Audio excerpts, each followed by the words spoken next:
अष्टलक्ष्मी मम ग्रहे धनं पूरय पूरय नमः।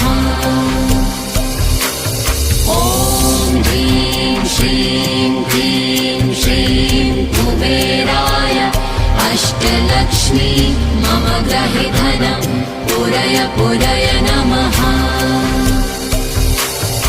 ॐ ह्रीं श्रीं क्लीं श्रीं कुबेराय अष्टलक्ष्मी मम ग्रहे धनं पूरय पूरय नमः। ॐ ह्रीं श्रीं क्लीं श्रीं कुबेराय अष्टलक्ष्मी मम ग्रहे धनं पूरय पूरय नमः।